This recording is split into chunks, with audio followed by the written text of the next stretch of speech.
સુરત શહેર cyber crime cell દ્વારા ગઈકાલે એક પર્વત પાટિયા ખાતે એક રેડ કરવામાં આવી હતી, જેમાં એપિક ફાઇનાન્શિયલ સર્વિસ નામની એક ઓફિસ ચાલતી હતી, જેમાં અમે લોકોને બાતમી મળી હતી કે ત્યાં એ લોકો લોન મળી જશે 1 થી 2 દિવસમાં, એવી ખોટી લાલચ આપી લોનની પ્રોસેસિંગ ફી લઈ લેતા હતા કસ્ટમર્સ પાસેથી, અને એમને લોનની પ્રોસેસિંગ નહીં કરતા હતા. એવી રીતે બાતમી મળતા અમે લોકો ત્યારે જ્યાં રેડ કરી, તો ત્યાં એક સંચાલક અને એના સિવાય 6 ટેલિકોલર્સ ત્યાંથી મળી આવ્યા અને પૂછપરછ કરતા, તપાસ કરતા અને તમામ ડોક્યુમેન્ટ જોતા ખબર પડી કે એ લોકો 5 થી 50 હજાર 5 લાખ રૂપિયા જેટલાની લોનની વિશ્વાસ આપતા હતા કે 1 થી 2 દિવસમાં ઝડપથી અમે લોકોએ પ્રોસેસ કરાવી દઈશું, અને એવી વિશ્વાસ આપીને સામેવાળાથી 799 અને 999 રૂપીઝ લોન પ્રોસેસિંગ ફીના નામે લઈ લેતા હતા, અને પછી એમની લોન નથી પ્રોસેસ કરાવતા હતા.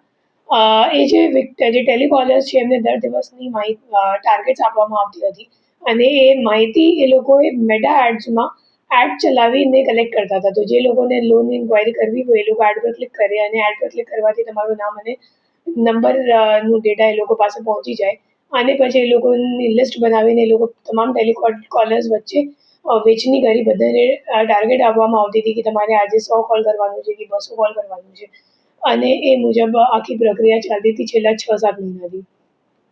કેટલા આરોપી અત્યારે એક જ આરોપી પકડાયો છે, અને બીજો જે આરોપી છે એ હાલ નાસ્તો કરતો છે.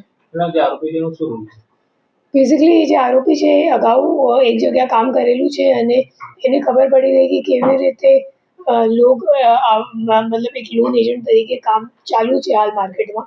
તો એમને એમ લાગ્યું કે હું લોન એજન્ટ તરીકે કામ કરી લઉં, અને 799 અને 999 જેટલી નાની રકમ માટે કોઈ સાયબર ક્રાઇમ કમ્પ્લેન્ટ કરવાવાળું નથી, એટલે પછી એમને એમ લાગ્યું કે હું ઓનલાઈન કસ્ટમર્સનો ડેટા માહિતી લઈને પછી એમને ચીટિંગ કરીને એમના પાસેથી આપણે લોન પ્રોસેસિંગ ફીના નામે પૈસા લઈ લઈશું. કેટલા પૈસાના લોન લીધા હતા?